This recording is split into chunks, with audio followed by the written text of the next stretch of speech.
¿Cómo está usted, señor León? Bien, bien. Yo cada vez que escucho al señor Mario Gittelman, Signore Brajá, presentarlo, me da como una cosa de satisfacción. No sé por qué. Sí, sí, bueno, a mí también. La verdad que bastante nostalgia, ¿no? Sí. Bueno, le debemos, Javi ya me comentó que no pudo llegar con el flan con dulce de leche y crema la semana pasada porque hubo un problema en el transporte. Hubo Ah, un problema en el transporte. Pero queda pendiente. De todos modos, esta semana le prometimos un masaje después de su columna. Vamos a ver si llega la masajista que ya la encargué. sí, yo voy acumulando Sí, mimos, ¿no? pedidos. Sí, sí, sí. Después la lista está como. Quédese Es un tranquilo que está plan. todo anotado. Está todo, aparte queda todo testimoniado acá, está todo grabado en el Claro, canal. claro, claro. Está todo grabado. Marce, estamos empezando con todos los columnistas a preguntarles con una pequeña pregunta. ¿Qué te pasó a vos el 7 de octubre del 2023? Bueno, para hacerlo lo más breve posible, yo había decidido en 2023 dedicarme de lleno a mi nueva carrera de guía turístico y estaba con un grupo de evangélicos de Costa Rica Ujú. en el Monte de los Olivos, enseñándoles todo lo que había pasado en la Semana Santa cristiana y mostrándoles en el paisaje los eventos de Jesús con el burrito, con la entrada por Jerusalén, el Domingo de Ramos, por donde entró a Jerusalén y le hacían así con las ramas, etcétera. Y en ese preciso instante, cuatro eh, cohetes de Hamas eran interceptados arriba de nuestras cabezas. Les dije dos cosas. Primero, nos ponemos todos detrás de esa parecita, no había mucho donde refugiarse. Y segundo, esto que estamos viendo no pasó nunca. Yo entendía que acá había un cambio cualitativo porque en 2014 solamente había habido alarmas en Jerusalén, pero no habían caído en Jerusalén, habían caído afuera. Claro.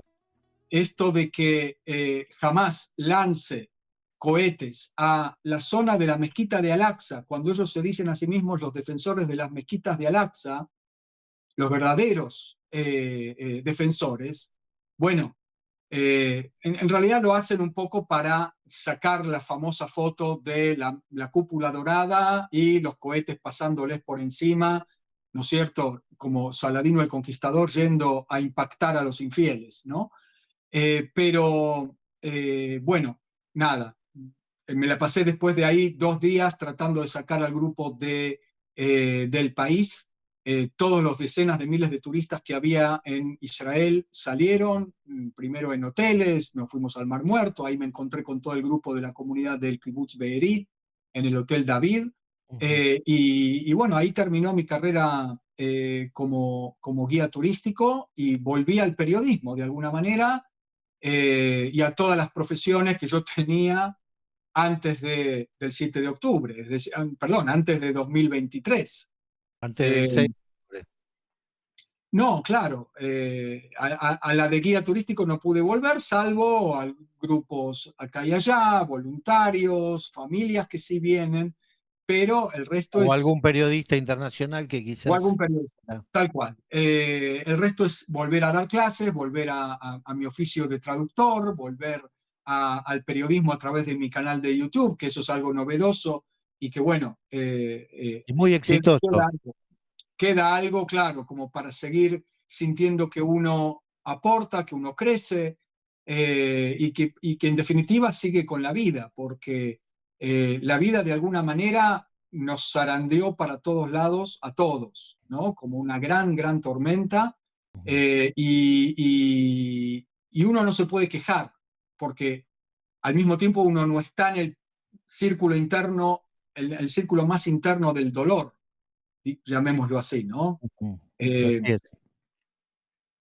y hay que decir gracias por lo que uno tiene e inspirarse también por nosotros leemos hoy, mañana es el aniversario del 7 de octubre y uno se queda atónito de las declaraciones de los familiares de las víctimas, los familiares de los caídos, los familiares de los secuestrados, que de alguna manera sacan fuerzas de flaqueza, quién sabe de dónde, para continuar, e incluso con el mandato de la alegría, que eso es lo más llamativo y lo más asombroso también, que tiene que ver también incluso con la historia y la tradición del pueblo judío, ¿no? Nos cuesta a veces, es verdad, como usted dice, entender los discursos en los velorios, en los cementerios. A veces nos cuesta entenderlos, nos cuesta entender cómo esta persona puede siquiera escribir algo y leerlo en ese mismo momento, ¿no?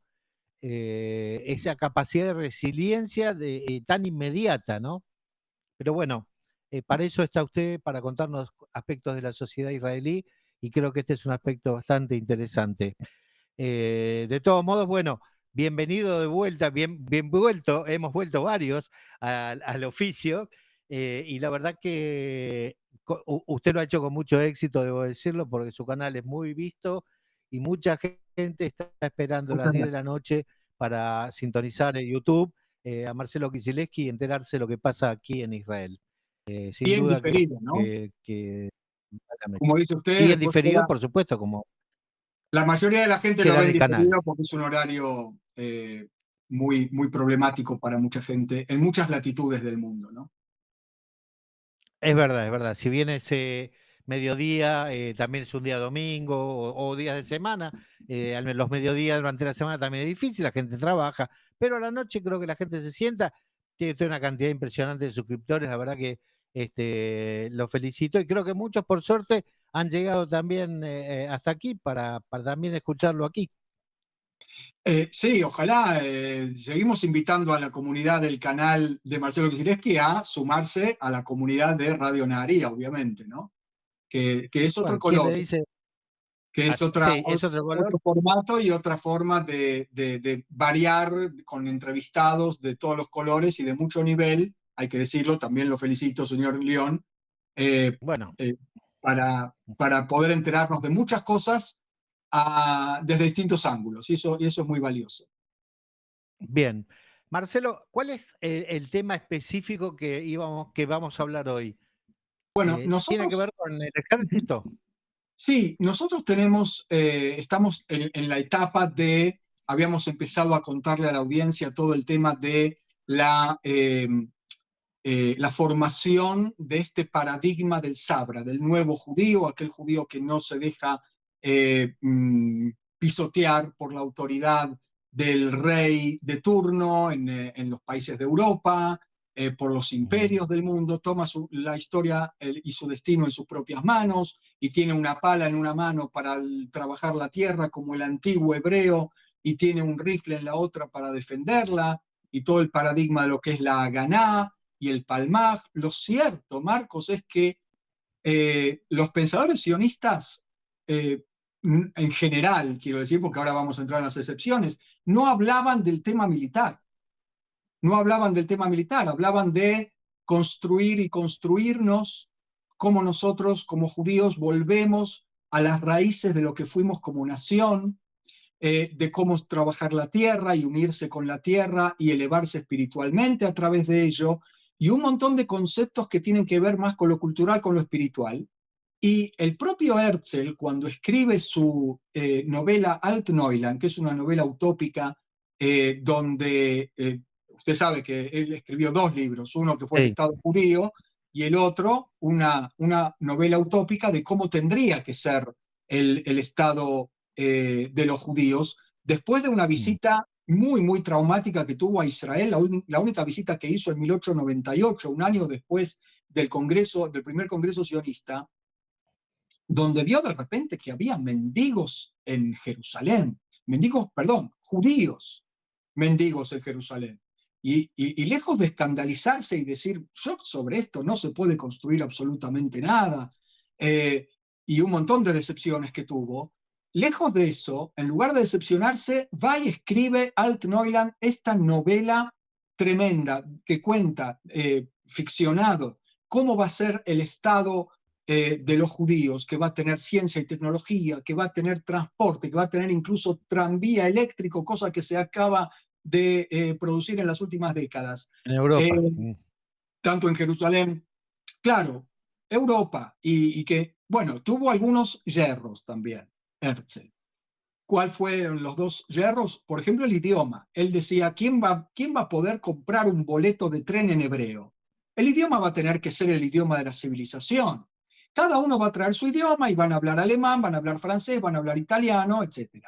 Bueno, ahí se equivocó porque después vino el renacimiento del hebreo. Pero otro error que tuvo fue, que no fue un error ilógico. Él decía, no va a hacer falta ejército. ¿Por qué?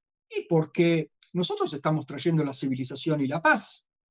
¿Quién va a querer hacerle la guerra a un grupo de europeos que traen la civilización, que traen la alta tecnología? Por supuesto que él era hijo de su época y venía de Europa, la Europa eurocentrista del siglo XIX, toda la ideología que justificó el imperialismo también del siglo XIX, con una diferencia. Nosotros no veníamos como colonizadores, veníamos como Claro, un... a O sea, conquistar. no era un imperio que los imperios vienen con sus funcionarios y con su ejército. Los judíos venían con sus petates, con sus ollas, Con sus ¿no? valijas, Y los cepillos para limpiar la ropa, a ver a quién se lo venden, ¿no? Y con ganas de aprender agricultura. Eran pioneros, eran jóvenes, eran idealistas. Nada de armas, olvídate. Y no pensaban que iba a hacer falta.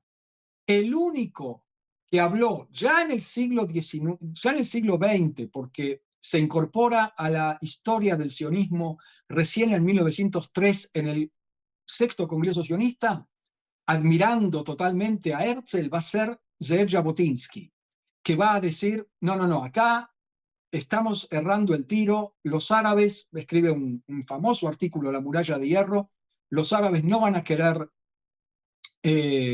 aceptarnos, y entonces vamos a tener que construir un ejército lo suficientemente fuerte para que los árabes, tanto los locales como los extranjeros de los otros países, eh, se hagan a la idea de que estamos aquí para quedarnos. Y cuando se resignen y tiendan su mano de paz, vamos a poder tenderles también nosotros nuestra mano de paz. Pero cuando él habla del ejército, que tiene que ser fuerte, que tiene que ser orgulloso, y el orgullo nacional, y la sí. milicia, y esto y lo otro, y además actúa para eso, se une con Trumpeldor y forman la primera brigada judía para la Primera Guerra Mundial.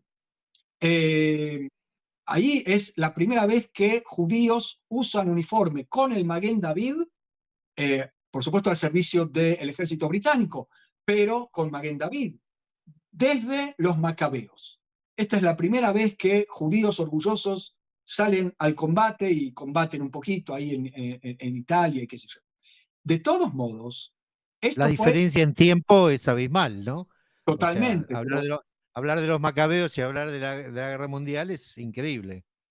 claro, y estamos haciendo una evolución de por lo menos casi 2000 años. De todos modos, Sí. esto que dice Jabotinsky va a ser rechazado por el grueso del sionismo, Eso te iba a hasta que, decir. Él es claro, rechazado. a Jabotinsky le dicen, pero usted se está inspirando en el fascismo ucraniano. Claro, Jabotinsky era de Ucrania, de Kiev, y él se manifestaba como admirador de las personas que eran orgullosas de su nación, ¿no? Y que iban al frente con todo y caiga quien caiga y reviente quien reviente. Esto es un poco lo que decía Jabotinsky, que de alguna Era su manera también... formación. Claro, entonces se lo veía como, ¿no?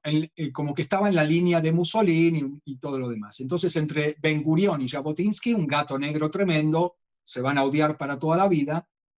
Y Jabotinsky, bueno, va a fallecer en 1940, él no ve el nacimiento del Estado, tampoco ve el nacimiento de milicias clandestinas como el Palmaj, por ejemplo, que nace en 1941 para luchar contra los nazis. Y toda la evolución, él también estuvo de las milicias clandestinas en Eretz Israel en la época del mandato, contra los árabes y recién en una segunda instancia contra Contra el los mandato ingleses. inglés. Ujú. Pero Ben Gurión, cuando ya no está Jabotinsky, cuando ve la situación de guerra que se le vienen encima y que ya son realidad, la guerra de la independencia y todo, él va a sentarse adentro de su despacho, se va a encerrar durante semanas y semanas y va a hacer lo que después pasa a la historia como el seminario. Usted dirá, ¿qué es el seminario? El seminario es que él se encierra a leer libros y trae entrevistados militares, expertos militares de Israel, formados en Rusia y en todo el resto del mundo, y aprende, aprende, aprende, aprende y aprende. ¿Qué hizo Jabotinsky? ¿Qué hizo Ben Gurión Sí, al Ben final? Gurión. ¿Y qué hizo el sionismo? ¿Y qué hizo el Estado de Israel? Creó y formó el ejército más fuerte del Medio Oriente hasta que los países árabes tendieran su mano de paz y se resignaran a que estamos aquí para quedarnos. De hecho, Aquella idea de Jabotinsky. exacto, Ben Gurión es el que va a cumplir letra por letra y palabra por palabra el artículo a la muralla de hierro de Zeev Jabotinsky, a pesar de que incluso no lo va a dejar que sus restos sean enterrados en Israel hasta que cambian de primer ministro y solamente Levi Eshkol en el 64 deja que traigan los restos de Zeev Jabotinsky que se había muerto en Nueva York. Es la tradición israelí, un poco, una tradición judía también, de rechazar las ideas del otro y practicarlas igual.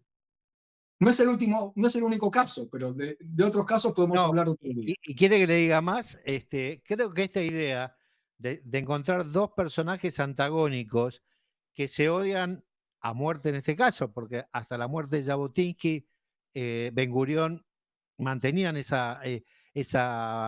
encono uno con el otro, y después Ben Gurión toma la idea de Jabotinsky y la lleva a la práctica. Creo que este ejemplo, si lo sacamos los nombres, es muy factible que lo encontremos en varios lugares, incluso en nuestro país de origen. Probablemente, lo podemos Sí, buscar. De hecho, Marcos, cuando Menachem Begin, el discípulo predilecto de Jabotinsky, su heredero también, firma la paz con Egipto, está cumpliendo a pies juntillas la doctrina de Jabotinsky. No es que se volvió de izquierda de repente, sino que está sí, que diciendo firma eso la que paz. decía Jabotinsky, que también era un hombre de letras, su seudónimo, nombre artístico era Altalena, ¿no? Y el barco Altalena era en el que estaba Begin. Bueno, no importa. Lo que yo quería decir es, el ejército de Israel finalmente no va a ser exactamente un ejército como lo conocemos nosotros en América Latina, va a ser lo que Víctor Heredia canta en su canción sobre los soldaditos de plomo, ¿se acuerda? Sí, por supuesto. Quiero, ahí se Quiere, corrió el micrófono. ¿cómo? Quiero un ejército de, no lo tengo presente, Y no me acuerdo toda la última estrofa, pero decía al final un ejército popular, un ejército popular. Sí. popular. Y cuando Popular estamos hablando de no una revolución de izquierda, sino estamos hablando de un ejército formado por la gente del pueblo donde vive, ¿sí? sí, O sí, sí, sea, sí, sí, los ciudadanos de su país. No exacto. hablamos de ideologías. Tal cual, en el ejército, tal punto esto es así, que Ben Gurión también cuando hace su seminario va a decidir, hay discusiones si esto fue consciente o menos consciente. En realidad, el hecho de que fuera popular un poco no quedaba otra porque la verdad es que no había de dónde sacar soldados profesionales, no había capas de la población como para elegir cuál iba a ser reclutada y cuál no. Todos se tenían que reclutar porque no quedaba más alternativa. Y entonces Ben Gurión va a decidir que además de ser una fuerza combatiente, el ejército va a tener funciones sociales, va a tener funciones que tienen que ver con la educación, que tienen que ver con el amalgamamiento de la sociedad y la producción, volviendo ahora y cerrando un poco el círculo, Sí. la producción en masa, yo diría casi como un mito de época de la sociedad de masas, al paradigma del Sabra, el nuevo israelí. La idea en el ejército nos encontramos todos y ahí vengamos de donde vengamos. Se fue la voz.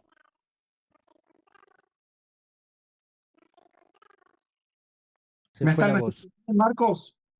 Ahora sí.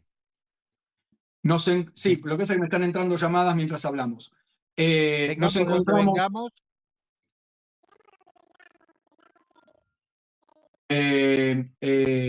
el origen y el acento que tengamos, vamos a aprender hebreo, nos vamos a comunicar todos, vamos a unirnos izquierda con derecha, religiosos con laicos, pobres con ricos.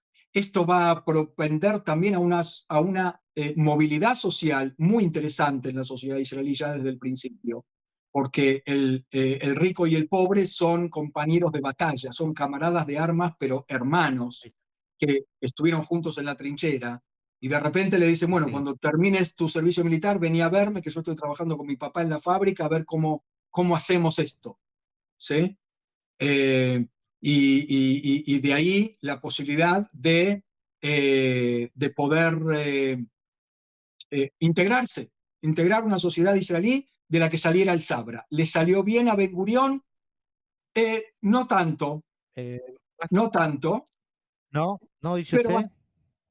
y hoy en día tenemos una sociedad que por un lado que combina las dos cosas, combina lo que es la integración y uno se va a poder encontrar con el Sabra tipo eh, Paul Newman en la película Éxodo, ¿no? Éxodo. El Sabra recio de pocas palabras y fuerte y quemadito por el sol y con ojos claritos, ¿no? Ese es y nacido en Israel, ¿no? Un poco imitando o remedando la figura de Yitzhak Rabin, que fue el primer Claro. gran Sabra es ministro. el nacido en Israel. Claro, y Rabin fue el Sabra primero, fue el primer líder nacido en Israel. Entonces, ahí está. bueno, de ahí quería Ben Gurión que salieran todos así. Y no le salió porque hoy en día los combatientes más motivados siguen siendo los kibutznikim, pero también los de Kippah Tejida, religiosos, laicos, los pobres y los ricos, bueno, los pobres y los ricos sí, los mizrahim y los ashkenazim, los orientales y Occidentales. los europeos están juntos y cada uno sigue manteniendo sus tradiciones. Lo bueno es que el ejército sí hoy en día y el Estado de Israel en su conjunto dan el lugar a la diversidad, porque también la globalización, el posmodernismo y el multiculturalismo también llegaron a Israel. Y yo creo que esto, combinándolo con el patriotismo y el sionismo que continúa, es algo positivo. Bien. Seguimos, el tema del ejército obviamente da para mucho y seguramente lo vamos a seguir viendo en las próximas emisiones. Marce, como siempre, muy agradecido. Lo despido no sin antes recordarles a todos que Marcelo Kicilevsky está también con su canal en YouTube a partir de las 10 de la noche en todos los días y la verdad que es también para agregar a su comunidad y también para adherir a su comunidad como adhieren a la nuestra. Gracias, Marce. Nos vemos la semana que Un viene. abrazo para todos. Marcos Hatima Tova. Hatima Tova.